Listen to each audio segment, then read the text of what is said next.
Hi, it's Morgana here and welcome to today's video.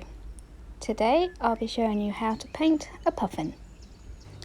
So you'll see the colours you need on screen here: raw sienna, cadmium red, Payne's grey and ivory black. I use Winsor & Newton watercolours at the moment, but you can use any ones you like, and quite honestly you can use any variation on these colours. These are just what I happen to have to hand at the moment. So you can see I've decided to start with the beak. I've done a first little section here in very dilute raw sienna, topping it up with a little bright line of cadmium red there, and you can see I'm just going back in and starting to do some of the details with raw sienna.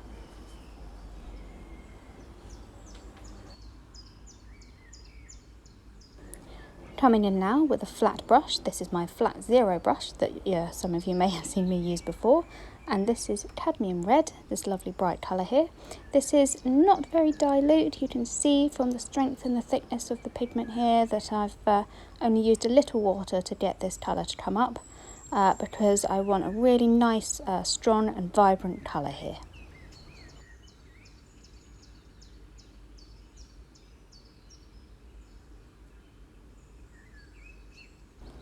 You can see here that I'm just going over and over a little bit. What I'm doing is actually using the side of my flat brush to scoop up some of the red pigment and allowing the very dilute raw sienna to come forward and sort of flood in, and then repeating the process to try and get a nice wet blended edge here between these two colours to make a really nice transition.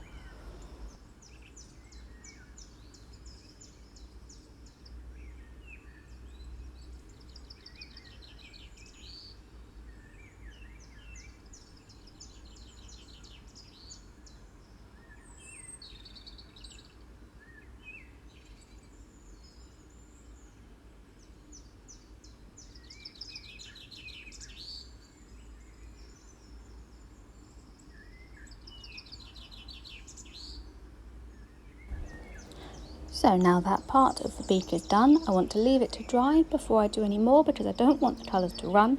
So I'm starting on the top of the puffin's head, and this is some very dilute Payne's grey that I'm beginning with. What I'm going to do here, as you'll see, is just put in a light wash to start with to really outline the areas where I know that I need this darker shade for the puffin's feathers, and then I'm going to go back in with a slightly stronger pigment and put in the darks.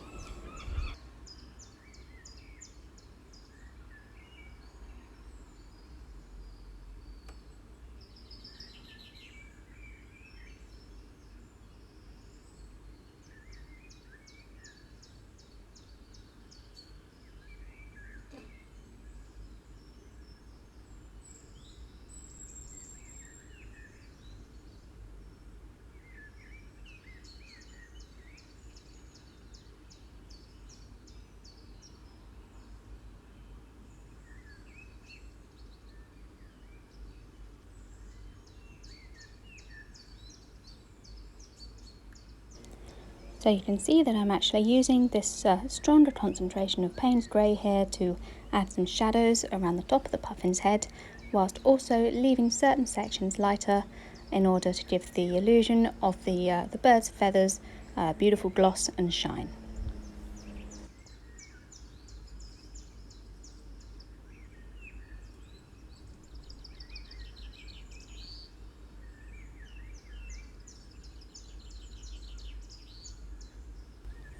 Again, I want to let that top part of the head dry now that I'm happy with it, so I'm going back into a separate section. The red of the beak has now dried, so I'm going in with some water and some more Payne's grey to add detail.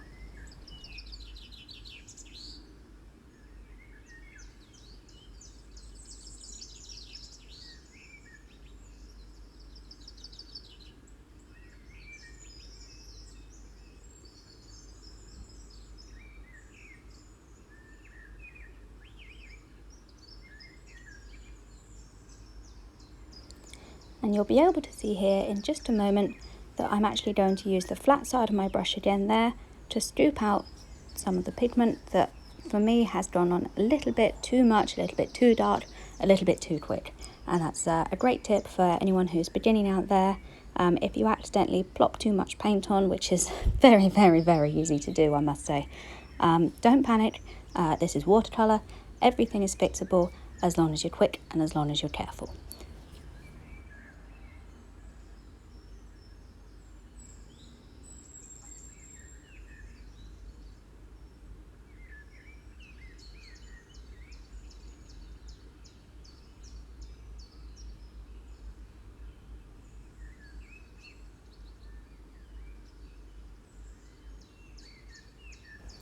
So this is now some very, very dilute Payne's Grey that I'm using to pop in some detail for the beak. So what I've done is done two very wet lines, and you can see there with my narrow brush, I'm actually using the same scooping technique. You can see there the lines are actually lighter than they were because I have scooped out some of the pigment. Some of the red has come up along with the grey, so it's left a lighter stripe which I'm then able to do a little bit of detail in.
So, happy with the beak again so far, letting that front part dry.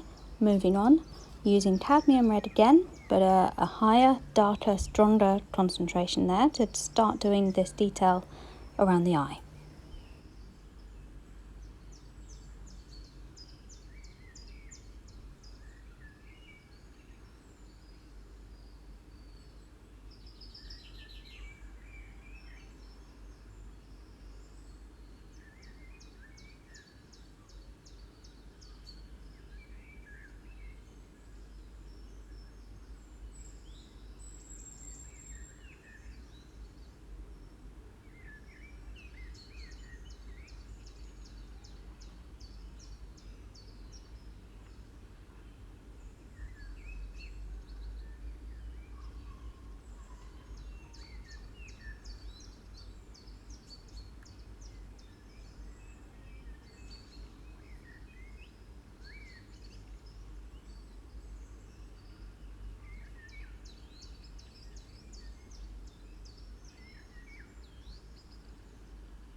So now I'm just introducing our fourth colour. This is only a 4-colour painting, and it's our old favourite, Ivory Black, to do the eye.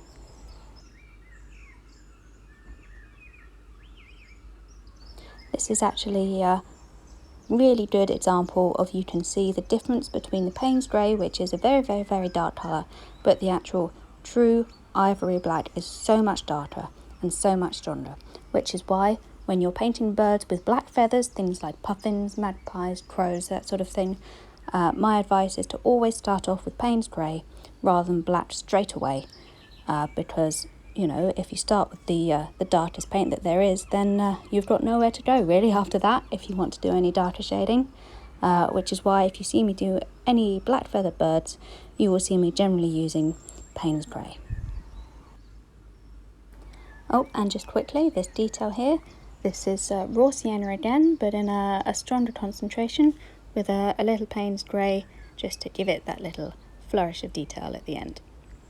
And now you can see I've actually switched to my very large flat brush, and I'm just going around the bird's neck here, this sort of collar of black, to fill in the darker shades, using a combination of careful little dabs and a little bit of dry brushing around as well, to give the illusion of texture and feathers within the paint.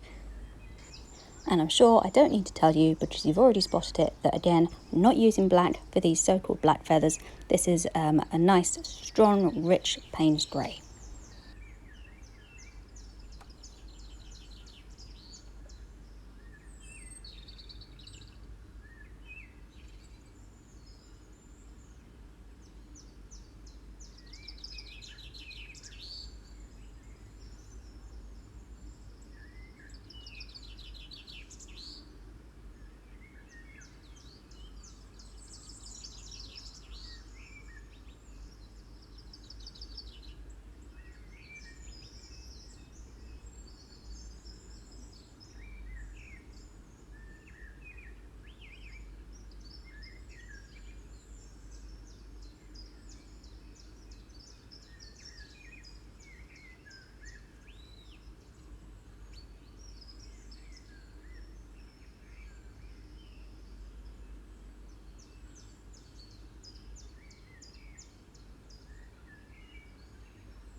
So here you can see I've used the flat brush to make marks within the paint that's on the paper. You know, it's all one colour, but it's a different variation of shade, different variation of texture. This is the illusion of feathers that we were looking for, without having to go in individually and paint each and every single one. You can see I'm switching between my large flat brush and my small flat brush here, just to give difference between texture and detail, blocking in more colour, and just generally getting some darker tones and some lighter tones where I want them to.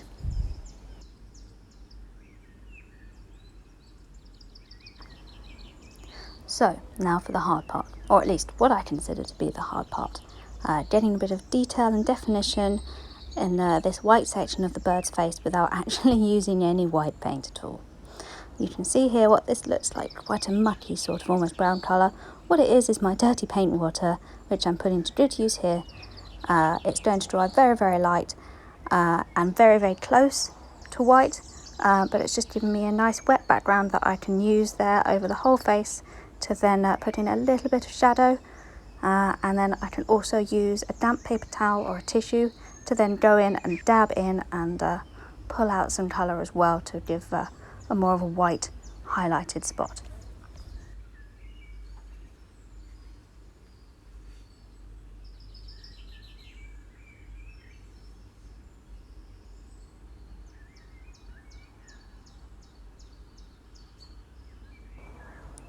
And you can see here again, these shadows going in that I was speaking about. This is highly diluted Payne's Grey. Again, just going in where there's some definition, or at least there needs to be some definition in the shape of the bird's face, just there beside the neck, just beside the beak, and using the dirty paint water that I've put on to get everything nicely blended out.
And you can see here that I am having some trouble with this final detail under the bird's eye.